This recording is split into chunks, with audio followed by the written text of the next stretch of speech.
अन्धस्य ज्ञानाञ्जनशलाकया चक्षुरोन्मिलितं येन तस्मै श्रीगुरवे नमः।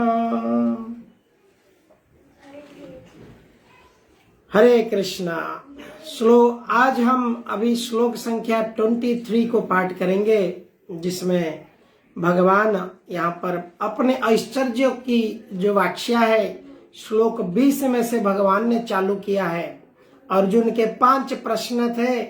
अर्जुन के इस 5 प्रश्न क्या क्या थे कि अर्जुन जानना चाहते थे कि भगवान मुझे आप केसु केसु च भावेषु, किस किस प्रकार से मैं आपको स्मरण कर सकता हूँ, किस किस प्रकार के भाव से मैं आपके साथ मेरे भक्तिमय संपर्क रख सकता हूँ, आप मुझे विस्तार रूप से बताइए। हे जनार्दन, हे ऋषिकेश, आप स्वयं क्या है? आप परम धाम है, आप परम ब्रह्म है। इस प्रकार से भगवान की स्तुति करते हुए भगवान से अर्जुन और जानना चाहते हैं उनकी ऐश्वर्य, उनकी जो संपूर्ण इस ब्रह्मांड के क्या क्या रूप में भगवान विद्यमान है। तो जब कोई व्यक्ति इसको पूर्णतया समझ लेता है, वो समझ लेता है कि ईश्वरः परमा कृष्ण सच्चिदानंद विग्रह अनादिरादि गोविंद सर्व कारण कारण, सर्व कारण के कारण है, यह हमको समझ में आ सकता है। तो इस प्रकार से हमने पिछले श्लोकों में देखा किस प्रकार से आदित्यों के अंदर भगवान कहते हैं 12 आदित्य होते हैं, 12 आदित्यों में से भगवान कहते हैं मैं विष्णु हूं। और नक्षत्र ज्योतिषं के अंदर मैं क्या हूं? रवि अंशुमान। तो नक्षत्रों के अंदर मैं शशि हूं। तो इस प्रकार से भगवान की विभूति हम देखते हैं कि what ever is the best, कोई भी चीज अगर फेम है, कोई भी चीज अगर किसी में से बड़ा है, तो भगवान कहते हैं वो चीज मैं हूं। तो इस प्रकार से आगे वाली आज की श्लोक को हम विचार करेंगे। भगवान कहते हैं श्लोक संख्या 23, रुद्राणां शंकरश्चास्मि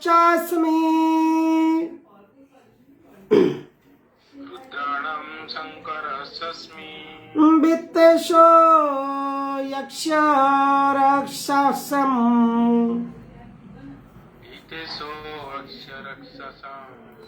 वसुनां पावक चास्मि मेरु शिखरिणाम् अहम्।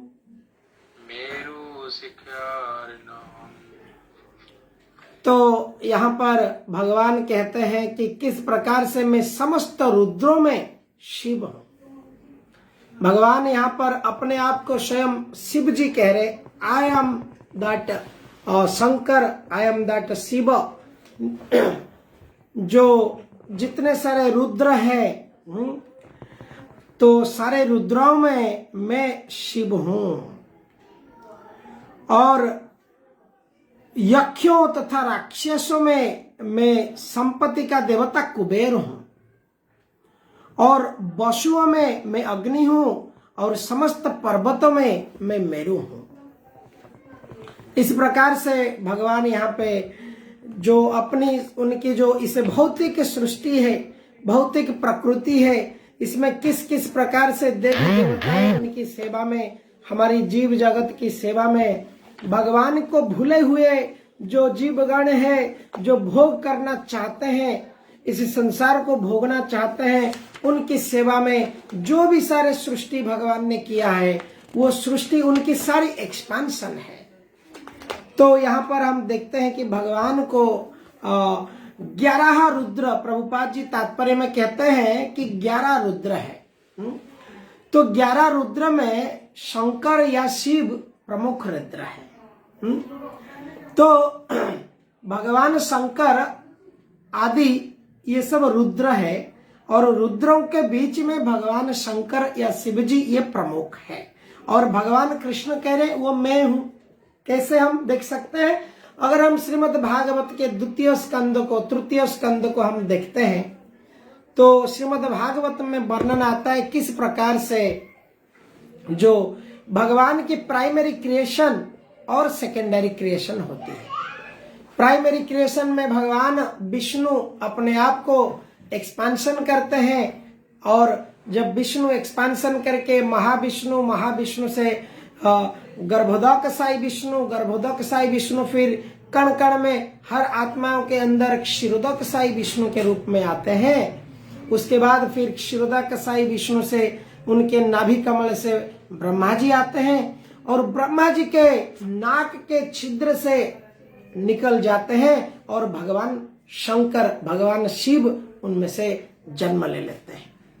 तो इसी प्रकार से हम देखते हैं ये जो 3 अवतार है, ब्रह्मा, विष्णु और शिव, ये 3 जो अवतार है ये गुण अवतार है, भगवान विष्णु के ही अवतार है।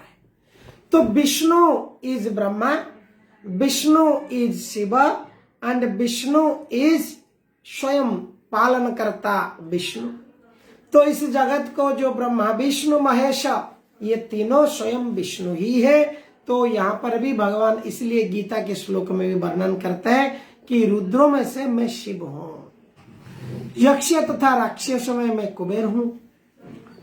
तो जिन पर ब्रह्मांड के तमोगुण भार है, शिव जी के ऊपर इस ब्रह्मांड के तमोगुण का जो भार है ये भगवान शंकर जी के ऊपर है। तो वास्तव में विष्णु, जैसे हम देखेंगे इस मटेरियल वर्ल्ड में, हम उदाहरण के तौर पे देखते हैं वही मट्टी जमीन पे है, हमारी पैर को वो चट्टान बनकर हमारे पैर को आश्रय देता है और वही मट्टी एक छत बनकर हमारे मस्तक को भी आश्रय देता है। वही मट्टी हमारे चारों बाजू दीवार बनकर हमको शीत ताप उष्म आदि जो सब बाहर की ये उससे हमको आवरण करके हमको बचाव करता है। तो वास्तव में देखा जाए मट्टी सीमेंट की फॉर्म में हो या कंक्रीट के फॉर्म में हो या लोहे के फॉर्म में हो, ये मट्टी ही है। यह मट्टी चट्टान में टाइल के फॉर्म में है, दिस ऑल आर अर्थ। उसी प्रकार से भगवान विष्णु, इसलिए विष्णु यहां पर कह रहे हैं कि मैं स्वयं ब्रह्मा हूं, मैं स्वयं रुद्र हूं, रुद्रों में से शिव हूं और मैं स्वयं विष्णु हूं। तो इस प्रकार से हम देखते हैं जिस प्रकार से एक मट्टी अर्थ क्या करता है कि हमको सारे प्रकार के फॉर्म, अलग अलग फॉर्म लेता है, छत का फॉर्म लेता है, दीवारों की फॉर्म ले लेता है और नीचे चट्टानों की फॉर्म ले लेता है और हमको प्रोटेक्ट करता है। तो उसी प्रकार से भगवान विष्णु इस बद्ध जीव को संसार में भोग करने के इच्छा हेतु आए हुए जीवगण को अलग अलग प्रकारों के रूप में उन्होंने अपने आप को संप्रसारण करते हैं। आगे अगले अध्याय में भगवान बताएंगे कैसे विश्व रूप, भगवान के जो रूप है, अलग अलग प्रकार के रूप है, उसके अंदर भगवान उनके विश्व रूप प्रदर्शन करते हैं अर्जुन को। तो इससे अर्जुन जानते हैं, देख पाते हैं कि किस प्रकार से ये जगत के एक पेड़ पौधे से लेके सब चीज भी भगवान है। तो इसी प्रकार से भगवान कहते हैं कि मैं कुबेर हूं, यक्ष राक्षसों के अंदर मैं कुबेर हूं जो देवताओं के कोषाध्यक्ष है। कुबेर क्या है? देवताओं के ट्रेजरर है ये। तो इसी प्रकार से हम जानते हैं कि मेरु पर्वत जो है इसके अंदर भगवान कहते हैं वो मैं हूं। तो आगे वाले श्लोक में जाते हैं हम, भगवान की ये उनकी जो ऐश्वर्य है इसको हम आगे देखते जाते हैं। पुरोधाशं च मुख्यं मां विद्धि पार्थ बृहस्पति। पढ़िए प्रभु जी, पढ़िए।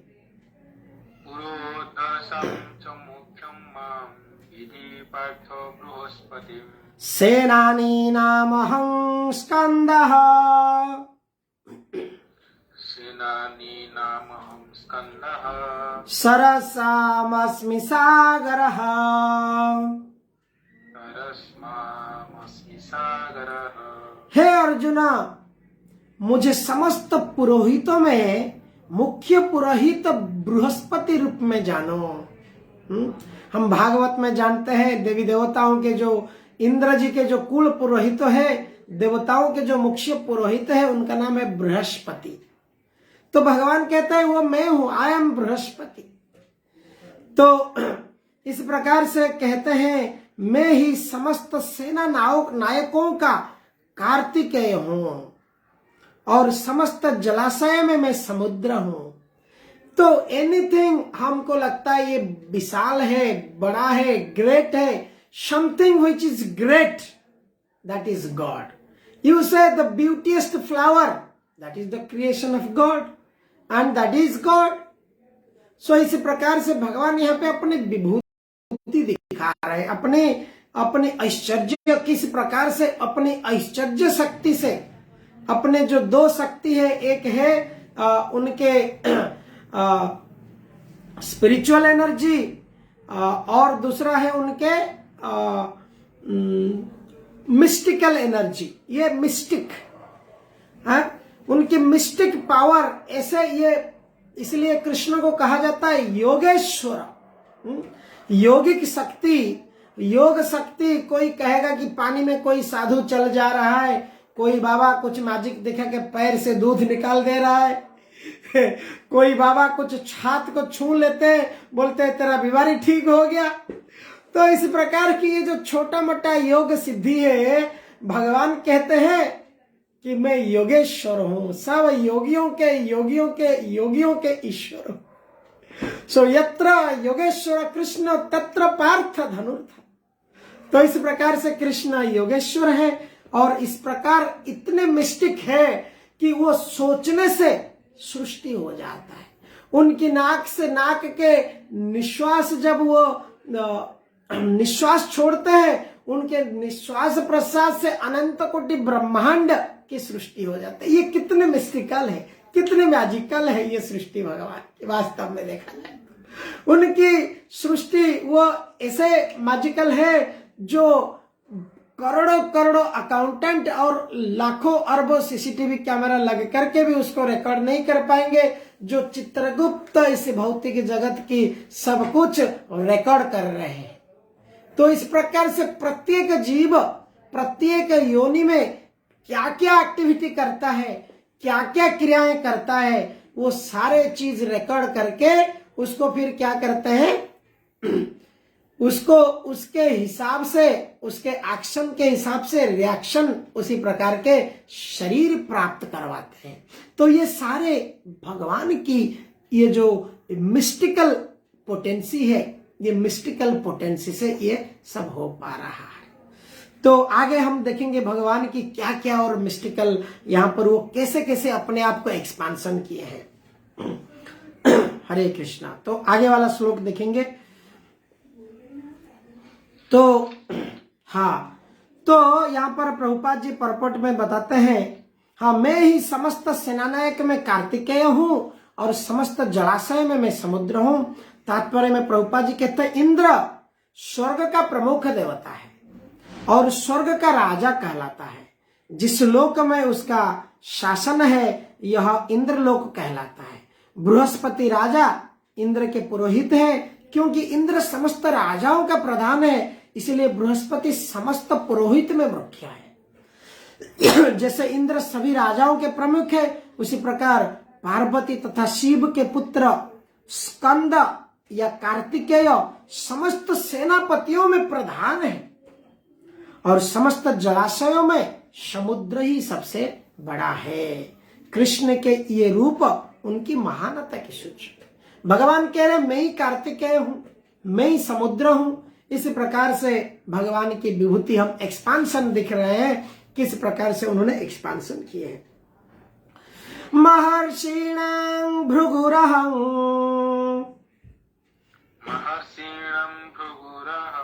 गिरामस्येकमक्षरम् गिरमस्यमेकमक्षरम् यज्ञानं जपयज्ञोऽस्मि यज्ञानं जपयज्ञोऽस्मि स्थावराणां हिमालयः स्थावरानं हिमालयः। मैं महर्षियों में भृगु हूं और वाणी में दिव्य ओंकार हूं और समस्त यज्ञों में मैं पवित्र नाम का जप हूं और ये जप या जप यज्ञ समस्त यज्ञों में श्रेष्ठ यज्ञ है। और समस्त अचलों में, अचलों का अर्थ है जो स्थावर है, उस स्थावरों में मैं हिमालय हूं। तो यहाँ पर हम देख रहे हैं कि किस प्रकार जितने मुनि ऋषि हैं सबसे श्रेष्ठ है भृगु ऋषि, और भगवान कह रहे मैं वो भृगु ऋषि हूं। ब्रह्मांड के प्रथम जीव ब्रह्मा ने विभिन्न योनियों का विस्तार के लिए कई पुत्र उत्पन्न किए। इनमें से भृगु सबसे शक्तिशाली मुनि थे।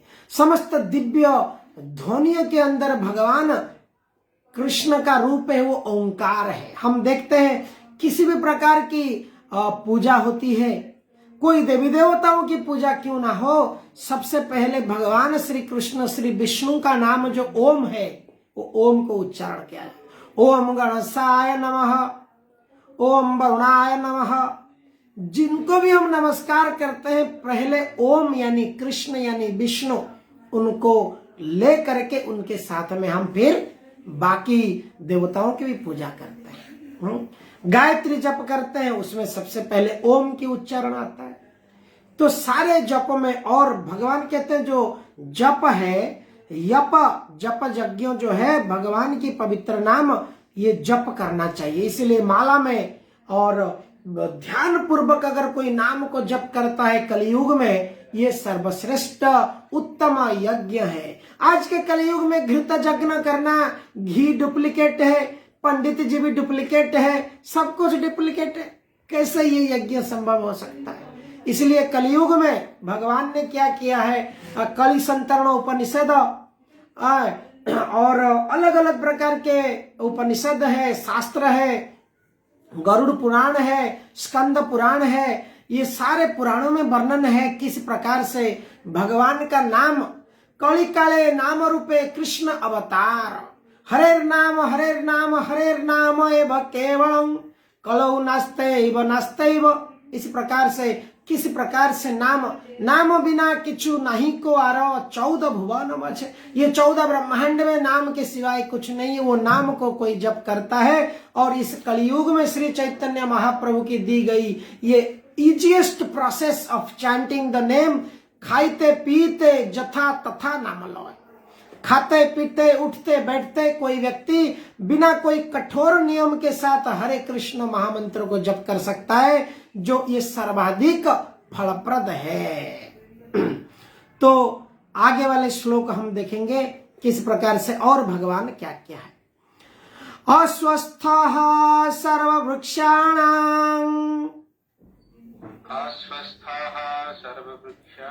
देवर्षीणां च नारदः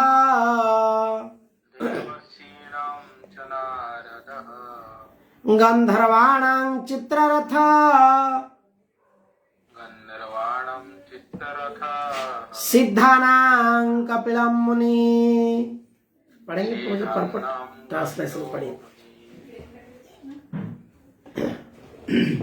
मैं समस्त वृक्षों में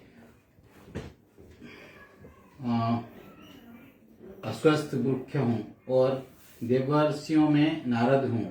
मैं गंधर्वों में चित्ररथ हूँ और सिद्ध पुरुषों में कपिल मुनि हूँ। परपट पढ़िए पढ़िए प्रभु जी पढ़िए। अस्वस्थ वृक्ष सबसे ऊंचा तथा सुंदर वृक्ष है, जिससे भारत में लोग नित्य प्रति नियम पूर्वक पूजते हैं। देवताओं में नारद विश्व भर में सबसे बड़े भक्त माने जाते हैं और पूजित होते हैं। इस प्रकार वे भक्त के रूप में कृष्ण के स्वरूप है। गंधर्व लोग ऐसे निवासियों में से पूर्ण है जो बहुत अच्छा गाते हैं, जिनमें मैं चित्ररथ सर्वश्रेष्ठ गायक है। सिद्ध पुरुषों में से देवहूति के पुत्र कपिल मुनि कृष्ण के प्रतिनिधि है। वे कृष्ण के अवतार माने जाते हैं। इसका दर्शन भागवत में उल्लेखित है। बाद में भी एक अन्य कपिल प्रसिद्ध हुए, किंतु वे नास्तिक थे। अतः इन दोनों में महान अंतर है। हरे कृष्ण। हरे कृष्ण, हरे कृष्ण। थैंक यू प्रकाश प्रभु जी। तो यहाँ पर इस प्रकार से हम देखते हैं कि भगवान अश्वत्थ वृक्ष बहुत विराट वृक्ष है। वो वृक्ष भगवान स्वयं में। हम देखते हैं इस जगत में लोग अश्वत्थ वृक्ष को पानी डालते हैं, पूजा करते हैं इस प्रकार से। और हम इसको देख पाते हैं कि Gandharvas are famous, beautiful and they are the singers. Gandharva जो होते हैं वो अच्छे गायक होते हैं, और उनमें से जो बेस्ट सिंगर है ये है चित्ररथ, सारे गंधर्व से। और भगवान कहते हैं मैं चित्ररथ हूं। और जो सिद्ध है, सिद्ध पुरुष है, उसके अंदर भगवान कहते हैं मैं कपिल मुनि हूं। इस प्रकार से हमने ये श्लोक 23 को हमने अभी देखा। और यद्यपि कपिल मुनि दो प्रकार के हैं। एक कपिल मुनि है सांख्य दर्शन, कपिल सांख्य फिलोसफी के प्रवर्तक है। श्रीमद् भागवत में माता देवहूति के गर्भ में वो आए थे। और दूसरे एक कपिल थे जो नास्तिक कपिल थे। तो नास्तिक कपिल ये नास्तिकवाद का प्रचार किए थे, परंतु जो कपिल मुनि थे ये बहुत महान माता देवहूति और कद्रम मुनि के गर्भ में ये मनु के पुत्र थे, कद्रम मुनि।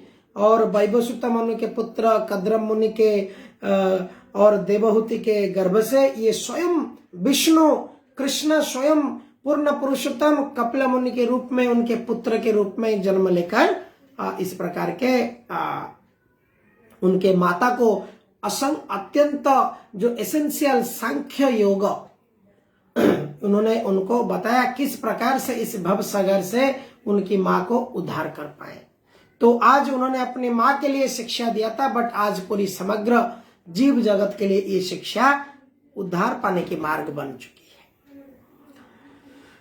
है। आगे वाला श्लोक, उच्चैश्रव समस्वानं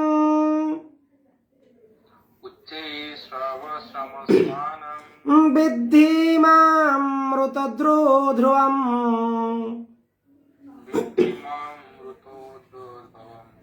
ऐरावतं गजेन्द्राणां नराणां च नराधिपम्।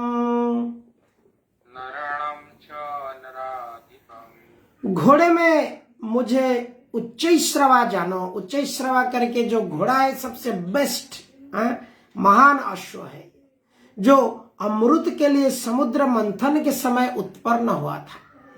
श्रीमद् भागवत के 8वें अध्याय में ये समुद्र मंथन, 8वें स्कंद में इस समुद्र मंथन की लीला आता है, जहां पर देवता और असुरगण ये जानते हैं, बड़ा स्टोरी है, जहां पे उनमें से कई अमृत तो निकला, उसमें से और कई सारे चीज निकला। उसमें उच्चैश्रवा नामक घोड़ा निकला। स्वयं लक्ष्मी जो है समुद्र में से लक्ष्मी देवी की प्रकट हुई। उसके अंदर भगवान की भी अवतार हुई। इस प्रकार से कई चीज, विष भी निकला, कई सारे चीज निकला था। तो इसमें से हम यहाँ पर देखते हैं वो घोड़ा के उत्पन्न हुआ था। और गजराज में भगवान कहते हैं मैं ऐरावत हस्ती हूं, जो इंद्र के सबसे बेस्ट हाथी है, वाहन है। भगवान कहते हैं आई एम दैट ऐरावत एलिफेंट। तो एक बार देवताओं तथा असुरों में प्रभुपाद जी परपट में लिखे हैं, समुद्र मंथन में भाग लिया था। इस मंथन में अमृत तथा विष प्राप्त हुआ। विषों को तो शिव जी ने पी लिया, किंतु अमृत के साथ अनेक जीव उत्पन्न हुए। जिनमें से उच्चश्रव नामक घोड़ा था। इसी अमृत के साथ एक अन्य पशु ऐरावत भी इसी से उत्पन्न हुआ था। क्योंकि ये दोनों पशु अमृत के साथ साथ उत्पन्न हुए थे, अतः इनका विशेष महत्व है और कृष्ण के प्रतिनिधि है। मनुष्य में राजा कृष्ण का प्रतिनिधि है, क्योंकि कृष्ण ब्रह्मांड के पालक है और अपने देवी गुणों के कारण नियुक्त किए गए राजा भी अपने राज्यों का पालन करता होता है। महाराज युधिष्ठिर, महाराज परीक्षित तथा भगवान राम जैसे राजा अत्यंत धर्मात्मा थे, जिन्होंने अपनी प्रजा के सदैव कल्याण सोच रहे थे। वैदिक साहित्य में राजा को ईश्वर का प्रतिनिधि माना गया है, किंतु इस युग में धर्म के ह्रास होने पर राजतंत्र का पतन हुआ और अत्यंत विनाश हो गया। किंतु यह समझना चाहिए कि भूतकाल में लोग धर्मात्मा राजाओं के अधीन रहकर अधिक सुखी थे। प्रभुपाद जी कहते हैं कि डेमोक्रेसी, प्रभुपाद जी अपने लेक्चरों में अमेरिका में बाकी कई देशों में इस प्रकार से प्रवचन में वो कहते थे कि ये जो डेमोक्रेसी है, ये डेमोक्रेसी नहीं, ये डेमोक्रेसी है। डेमन यानी असुर और क्रासी। तो इस प्रकार से ये राजतंत्र भी कलयुग में कहाँ चला, राजाओं ने भी शोषण करने लगे, एकछत्रवाद हो गए, प्रजाओं की सेवा नहीं कर पाए, इसी प्रकार से प्रजाओं को शोषण करने लगे। अभी डेमोक्रेसी अभी मिलजुल के शोषण कर रहे। एक मंत्रिमंडल में 500 राजा मंत्री मिला के 600,000, सरपंच मिला के 10-20 हजार, मिलजुल के सब शोषण कर रहे हैं। तो कलयुग में ये कलयुग का प्रभाव है। यहाँ पर लोग अच्छे सच्चे भाव से, सच्चे मन से करने वाले लोग थोड़े कम होते हैं। इस प्रकार ये शास्त्र में वर्णित है कि राजतंत्र में राजाओं ने भगवान के प्रतिनिधि होते थे और प्रजाओं की सेवा करते थे। प्रजाओं की भगवान के अंश समझकर प्रजाओं की सेवा करते थे। हरे कृष्ण कृष्ण कृष्ण हरे हरे, हरे राम राम राम हरे हरे। इस प्रकार से आज के श्लोक को हम यहीं पर रखेंगे। कल से हम पढ़ेंगे श्लोक संख्या 28 और 2-3 दिन में हम इस अध्याय को कंप्लीट करेंगे। थैंक यू वेरी मच, बहुत बहुत धन्यवाद, सभी को प्रणाम। हरे कृष्णा। वांछा कल्पतरुभ्यश्च कृपा सिंधुभ्येव च पतितानां पावनेभ्यो वैष्णवेभ्यो नमो नमः। कोई किसी